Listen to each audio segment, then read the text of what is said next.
Hey guys, Paul here, the Impulsive Culinarian. It's springtime! You hear that? That's what I'm talking about. And in this video, I want to talk to you about my creamy lemon asparagus pasta with shrimp recipe. So welcome to week 2 of my 6 weeks of spring recipes, guys. I knew it would work. Hey, as soon as we start cooking springtime recipes, the good weather comes out. It's going to be beautiful. The snow, I don't want to jinx it, I think is going to be gone for good. Now, I got to be honest, when I made this recipe, when I tested it out last week, I found these beautiful gluten-free rounds of linguine. You know, they were already packaged, and just gorgeous, and they cooked up so nicely. I couldn't find them. They were out of stock. They were that good. So for this video, I'm going to be using gluten-free spaghetti noodles. And I'll be honest, I call it a pasta, not a linguine or a spaghetti, because you can use any gluten-free long noodle that you prefer. There's all kinds of different types, spaghettini, spaghetti, and linguine. Sometimes your local health food store may not have the preferred one in stock, so basically use whatever you like, and it doesn't really matter. I've added shrimp into this recipe just to give it an extra kick. You can omit it if you find that that's price prohibitive, and just the creamy asparagus version of this alone is delicious. So let's get into it. Here are the ingredients that you're going to need. So for my creamy lemon asparagus pasta with shrimp recipe, guys, you're going to need 1 pound of raw shrimp, preferably the size 26 to 30 should do the trick, peeled and thoroughly cleaned. 1 bunch of asparagus, 8 ounces of gluten-free pasta, whatever you like, spaghetti, linguine, 1 cup of unsweetened coconut milk, 4 ounces of white dairy-free cheese, whichever you find tastes the best, you're going to have that all shredded up, 3 tablespoons of dairy-free margarine, 4 shallots thinly sliced, 4 garlic cloves thinly sliced, 1/3 cup of white wine, something you would drink, the juice of 1 lemon, 4 tablespoons or so of chopped fresh oregano, and 2 to 3 tablespoons of chopped fresh basil. Well, if only we could cook this outside. Now that'd be something, right? Maybe next season we'll equip ourselves, all right? Let's get cooking. All right, so with any good pasta recipe, guys, you want to get a big stock pot full of hot water, heavily salted, and put that on the oven over high heat. All right, so the next thing you want to do, guys, is get 20 or so of these size 26-30 raw shrimp and soak them in very hot water for around 5 minutes. You may need 2 batches of hot water to really thaw them out without cooking them. And then you're going to clean them thoroughly. Thoroughly, guys. All right, so once you've soaked those frozen shrimps once or twice in some very hot tap water, they should be fine and pliable and ready to peel. I am very particular about cleaning shrimp. I've threatened to do a video about it for probably months now. This is not going to be the video. But suffice to say, take the time, guys, to clean your shrimp properly. Really do it. All right, so once you've cleaned out those shrimp, guys, be sure to rinse them thoroughly in cold water and then go the extra mile, get some paper towel, and pat them dry.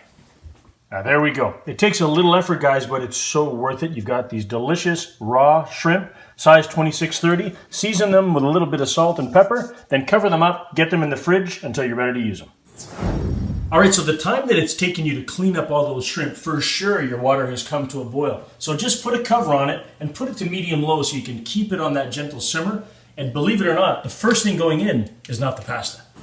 So the first way that most people learn to trim their asparagus is to sort of, test the end until you find that place where it's pliable and then snap it off so you get as much of the asparagus stock as possible. Look, guys, it's almost always 2 inches off the end, all right? Now, be generous. Don't be wasteful, but find the approximate length, get a knife, chop off the ends. Now, the remaining edible asparagus stalks that you've got are still a pretty good size. What you want to do is you want to reserve the tips. So you want to cut around the same length that you took off the woody end, around 2 inches from the top, and keep those asparagus tips aside. All right, so what you're left with are perfectly edible and delicious asparagus stalks. No tips and no woody end. Now these, you want to blanch them in your boiling water for around 5 minutes until they get nice and soft. All right, so once those asparagus stalks have been blanching in that hot water for around 5 minutes, they're going to be nice and tender. So you want to take a slotted spoon and transfer them over to your food processor. All right, so now that the asparagus is out, we want to use the hot water to cook our pasta. So make sure that it's back up to a boil and get that in for the time that it says on the package. So the next step is to make a cream sauce. Now, you need 1 cup of coconut milk. There's a couple of interesting products like unsweetened coconut beverage, which is great, but hard to find, not always available. And I don't know why, they've been out of stock for like 3 weeks.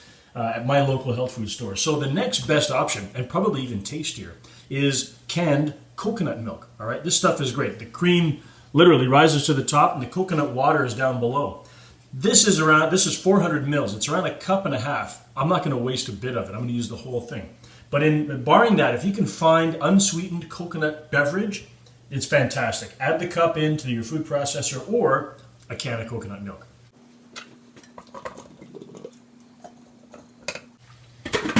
All right, blitz it all together. You may need to scrape it down with a cake spatula a couple of times, but make sure that everything is nice and smooth. All right, so a couple of minutes in the food processor, and it's okay if you've got a couple of little lumps. It doesn't have to be perfectly smooth.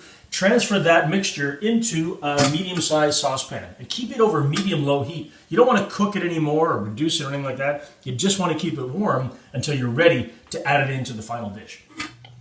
There's some gorgeous green sauce right there. So we've got it over medium-low heat, and we're going to cover it up and just keep it warm until we're ready to use it. All right, when the pasta's cooked, get it off the heat and drain it in a colander. All right, so the pasta is ready, but the thing is, I'm not ready for the pasta. It's great now that it's here, it's drained out, and it's perfect. It's not sticking together or anything, but I only need it in around 15-20 minutes. So I don't want to have a sticky mess. So what I'm going to do is I got a bowl of cold water here. I'm going to transfer that pasta into the cold water. It's going to basically avoid it from sticking and stop it from cooking until I'm ready to use it. There we go. Pasta into the cold water. Set it aside until you need it. All right, so the next thing we're going to do is add some cheese to our asparagus cream sauce. Now that the pasta is done and all of that, we got a little relaxed moment here to concentrate on the cheese. So the product that I use, and this is not an endorsement, I'm not getting anything for saying it, but I just want you to know, Daiya has a bunch of these block cheeses, which are great. There's one that tastes like cheddar. This one's actually has nothing to do with mozzarella. It's Monterey Jack style, all right? That's the one that our favorite block white cheese. There's some other great products, and depending on where you live, I mean, there's stuff on the West Coast that just, blows your mind. But this is the best one available near us, and it's pretty much available all over the continent. So that's what I've used. I've got 4 ounces of that I've grated up into a fine grate. Now I'm going to add this into my cream asparagus mixture. All right, so now that I've added the cheese into that sauce, I'm going to bring the heat up to medium just temporarily so that I can melt the cheese. I want to season it with a little bit of salt and pepper just to give it some extra flavor. And when I'm done all that, I'm going to bring the heat back down to minimum, cover it, and set it aside. All right, so before we get started with the skillet, let's slice up some shallots and some garlic. All right, so the next thing you want to do is get a large skillet over medium heat. And a normal large skillet like this will do the trick. Personally, my weapon of choice is this guy. I love the rounded sides. Just allows me to shuffle the food around. So whichever you like, large enough to hold the entire dish on the stove over medium heat. Okay, so when your skillet is good and hot, get 3 large tablespoons of dairy-free margarine into the skillet. Next, you want to add the shallots, not the garlic, just the shallots, and saute those for around 4 minutes. Okay, 3-4 minutes of sauteing those shallots. They're going to get nice and soft, and before they begin to brown, that's when you want to add the garlic and saute that for another minute or so. Well, this sure does smell fantastic. So once those shallots are in there for 4 or 5 minutes, they get nice and soft, and the garlic is starting to get fragrant and take that edge off. That's when it's time, everything is heated through, that you want to add your seasoned shrimp. You sure did take some time to clean them, right? So now that you've done that, let's cook them up. So a couple of minutes, 2-3, of careful stirring and just flipping each shrimp to make sure that it cooks evenly on both sides. Doesn't take long. You're going to tell when they're nice and pink. They're all the way cooked through. The color change is the indicator. So once that's done, you can basically take them off the heat and get them into a clean bowl, set them aside. So you just want to take out the shrimps. You want to leave the garlic and the onions and the oil and everything in there. But take out those shrimp because once they're cooked, you don't want them to overcook while you're doing the next step. All right, so now that your shrimps are out, get your skillet back over the medium heat and go ahead and add your asparagus tips and 1/3 cup of white wine that you would drink. Oh, just lovely, lovely. So while those asparagus tips are cooking and the white wine is reducing, it takes around 3 minutes for that to happen. What you want to do is juice a lemon. A real lemon, guys. None of that fake stuff. Okay, so when the wine is completely reduced and you start to hear that sizzle, you know your asparagus tips are ready. That's when it's time to add your fresh lemon juice.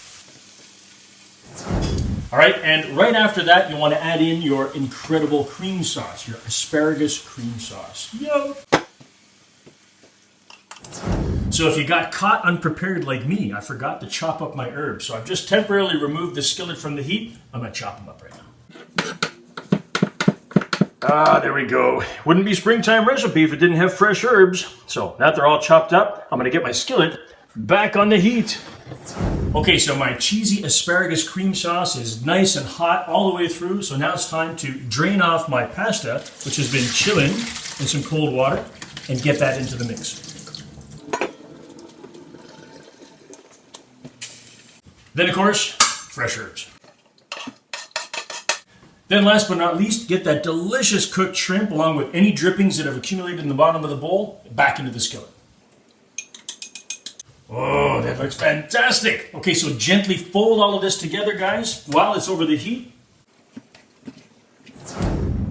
What a sight. And it smells so good. So once you've folded everything together and it's all nice and combined, you're sure that it's heated through. Takes around a minute. Get that off the heat. Serve immediately. So feast your eyes on this, guys. Come on, tell me that doesn't look great. Beautiful, creamy asparagus pasta with shrimp. Oh, and fresh herbs. I will bet that you will have a very hard time keeping any leftovers of this around for very long. Hot diggity! So guys, thanks for watching week 2 in my 6 weeks of spring recipes. I hope you enjoyed the video, and if you did, be sure to hit that like button and subscribe to the channel. Don't miss any of the cool stuff that's coming in the next 4 weeks of this series. Of course, there's other stuff coming now that the weather's warm. I want to cook outside. I don't know what I'm going to do. Actually, I have a couple of ideas. I'm going to think about that.